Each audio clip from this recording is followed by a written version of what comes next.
Okay, welcome to 20 minutes of inversions.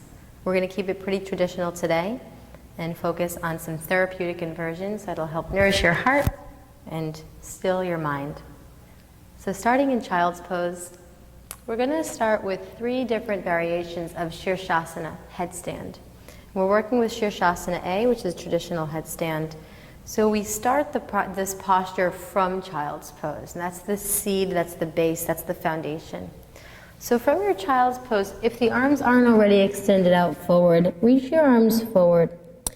Lift your head up slightly so you can look between your palms, and then bring your hands together, interlace your hands into a fist.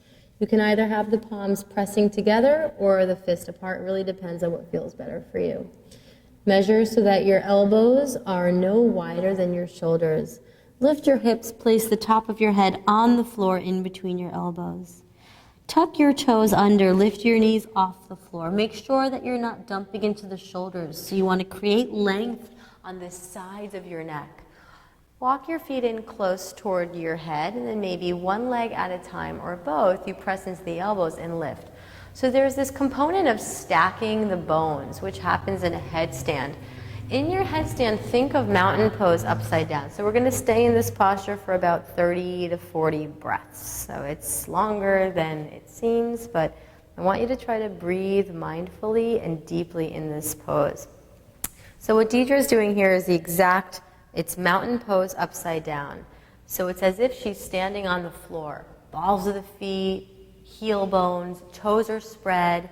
So there's this there's energy to the legs. And it's that energy and that lift of the limbs that creates this shape, as well as a tucking in of the rib cage, lengthening up of the lower back. So there's less pressure in her head. Yeah. And then we have Baddha Konasana legs here, feet touching, knees wide, but still maintaining the integrity of a long lower back and front ribs softening back slightly. Good. Nice. So sometimes I like to listen to my favorite song. It's 5 minutes long. I look for songs that are 5 minutes long. And it's a good idea to have that to kind of distract you, so to speak, so you can stay in your headstand. I like to close my eyes sometimes. It's very nourishing for the heart. The more you practice this pose, you might find that it's almost like natural. It's a natural, upside down, soothing, not as strenuous as some of the other inversions. Good. So this is Shirshasana A, and from Shirshasana A, we're going to transition to Shirshasana B, which is 90-degree angle with the hips and the legs. So we're going to stay there for 10 breaths. So as you move into Shirshasana B, you want to soften your inner groins back and shift your hips slightly forward and extend your legs back at a 90-degree angle. Be sure to really extend through your feet. Yeah.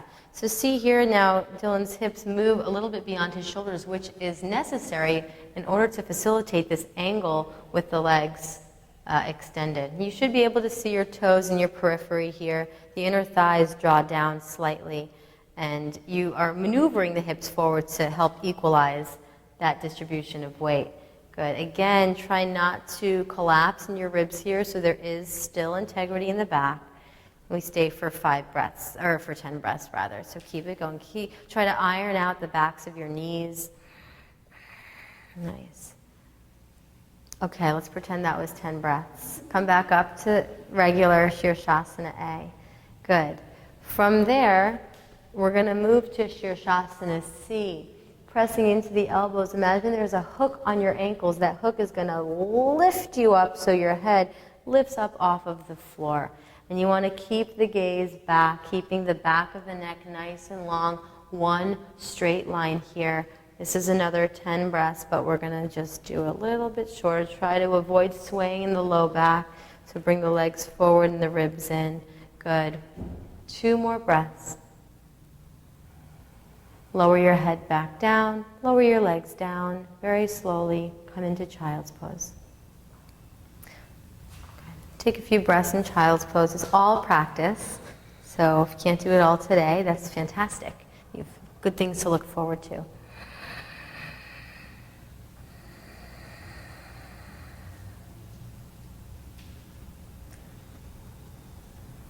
Wonderful.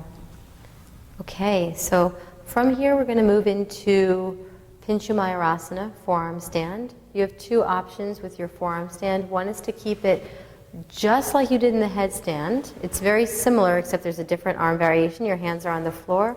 Or you can take it into a Backbend Scorpion. If you're taking the backbend, try to keep your knees together to protect your lower back. Okay, so place your elbows on the floor like they were in your headstand, but instead of the hands interlacing for this variation, your palms are down. So your forearms are kind of creating the number 11. Shoulders soften. Good. Tuck your toes, lift your hips, and begin to walk your feet in toward you. So for the beginning variation, you can even keep your gaze slightly forward, lifting one leg at a time, maybe both legs rising up. So if you're taking the traditional Pincha Mayurasana, you want to hug your front ribs back, lengthen your lower back up, and flex your feet. So the inner legs, the inner ankle bones are lifted, the toes are spread, the gaze goes back. If you're taking the Scorpion variation, you're going to begin to pull your heart forward, bend your knees, keep the toes alive. As an optional variation, you can flip your palms to face the ceiling, create Dhyan Mudra by joining your forefinger and your thumb.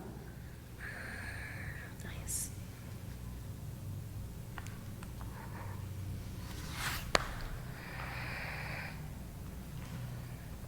Two more breaths.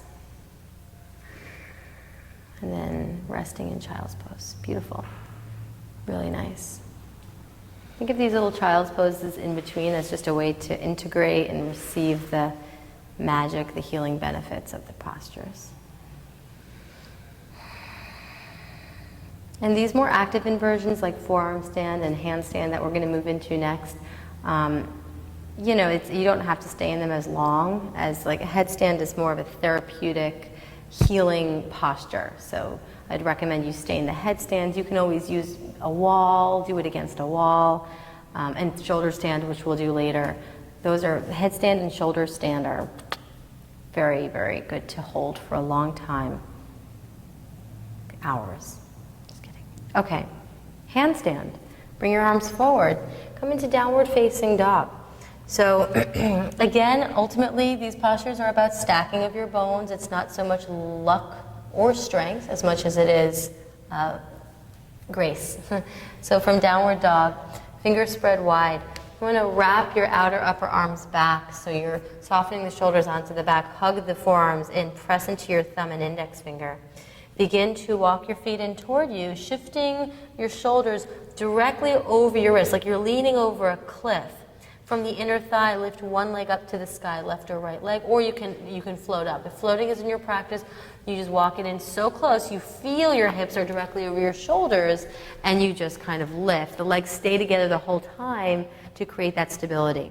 So shoulders slightly forward of the wrist, the gaze forward to help with the balance. And then any leg variation you want. So you can keep the legs together, beautiful Molly in the back, wide legs. You can go from that pike into the wide-legged variation, or what Deidre's doing here, which is kind of like what we did in the headstand, but see how her hips are now way beyond her shoulders. You need that in order to get this angle with the feet. Toes are alive. Can't stress it enough. Toes and legs alive. Beautiful. Gaze back, keeping the spine long. Yes. And silence because of the breath, because of floating. Yeah. Twisting is an option too. And back to child's pose whenever you feel the need. Nice. Amazing. And then let it sink in, let it flow, the energy flow.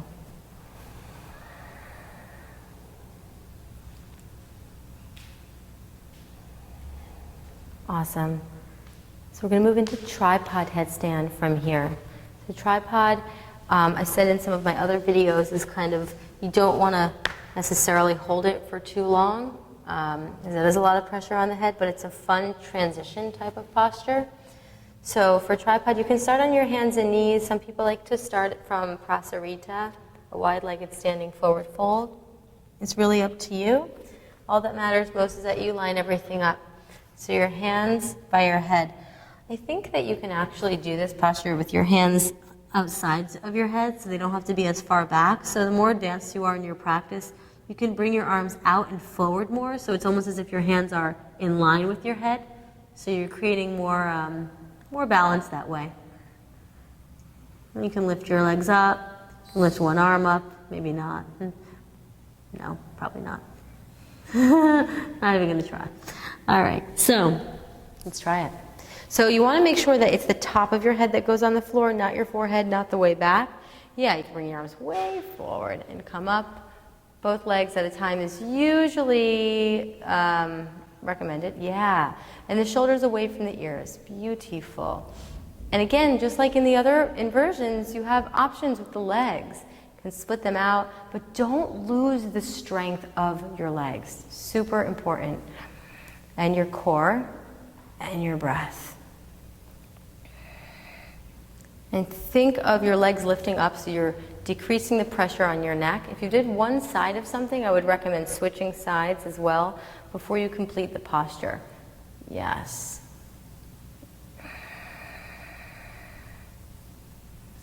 Amazing. Awesome. Yeah, go ahead. This is awesome, you guys. I'm just going to watch them. So, great. Child's pose when you're done, and then we'll take it into a stretch for the neck. So, take your time coming down. When you're in child's pose, I want you to stay down, but just lift your hips up, roll onto the top of your head, and begin to make some circular rotations on your skull. So this is really nice. We've been doing a lot of postures with our head on the ground. So I want you to move in a way that you're not straining the neck. And if you find a spot or two that feel a little bit juicy, just stay there and breathe into your cervical spine. So really just allowing that energy to flood back into your head, into your neck. Really great. Okay. And then release back into child's pose. And then from your child's pose, roll up your spine to seated. Shift your hips to one side. Extend your legs out in front of you. And lie down on your back. So we'll move into a few variations of shoulder stands, Salamba Sarvangasana. So moving first into Plow Pose, Halasana, with your arms alongside you. Inhale, lift your legs up and overhead. If your feet don't touch the floor, keep supporting your lower back with your hands. Maybe you shimmy the shoulders a little bit closer together, like you would in a bridge pose. You can interlace your hands behind you if your feet do touch the floor.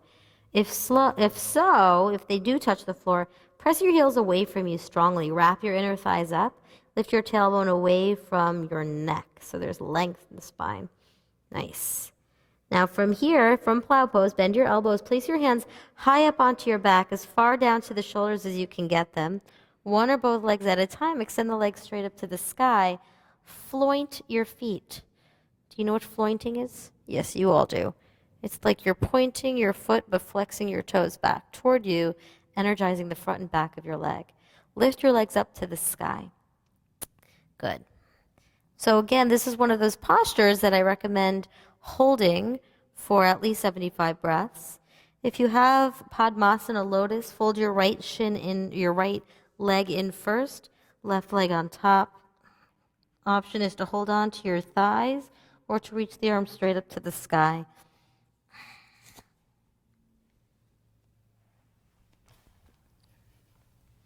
Good. So you want to make sure that you're balancing on your shoulders and not your neck.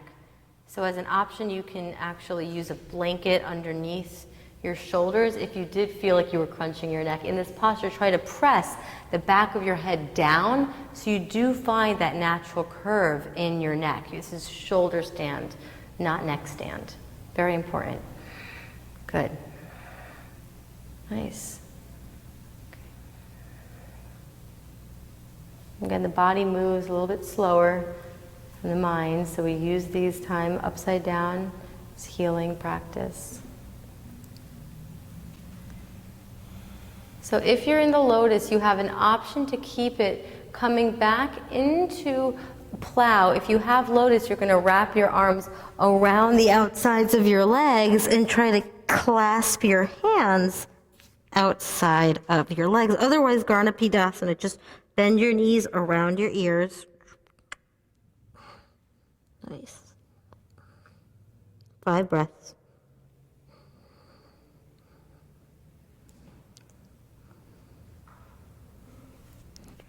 Keeping lotus if you have it, release your arms alongside you. Create breaks with your arms. So palms along the floor, slowly unfurl down, using your belly and your arms all the way down. Keep your lotus if you have it, otherwise just extend the legs long. Good. If you have Padmasana, you're going to take fish pose, grabbing onto your, let's see, where are we here? Grabbing onto your big toes if you can for the fish. So you can arch your back, grab onto your feet, and use that to pull the elbows down to the outer ribs, crown of head or hairline on floor. If you'd like lion's breath here, take a deep inhale through your nose, squeeze your face through your mouth, exhale, ha, stick out your tongue. Good, 2 more like that, inhaling, exhaling. Good, 1 more, inhale, and exhale. Good, release the palms, press into your elbows, lift your chin up, inhale. Exhale, lie down, release your legs. Good. Take a few moments here to neutralize. If you want, you can shake out the legs a little bit, hug your knees into your chest, and just feel the energy. So let's get in a little self-exploration mode before relaxation. So if there's any final movements or stretches you need, this is a nice time. Spinal twists. Yoga is a very personal practice, so especially moving toward a state of receptivity and surrender and relaxation. It's nice to really just honor your body, honor what it needs. And if you're ready to relax, then by all means, put your body into a shape, though, that you don't have to hold on. There's no gripping in your face, no gripping in your fingers and toes. And feel your legs get heavy. Feel the conscious control of your breath begin to subside. This now is just this kind of unfiltered wave-like action, your breath breathing you. Allow yourself to feel any pulsing, any streaming, any tingling sensations that may arise as a result of your movement of vital energy. Allowing the contents to settle as you move toward Shavasana. I encourage you to spend at least 5 minutes in this posture to adequately receive the multitude of benefits of your practice. And when you do feel complete, I invite you to create an intention to bring with you throughout the rest of your day or your evening, so you can bring some of this magic, some of this yoga off the mat into your life. The light in me honors and bows to the light in you. Namaste.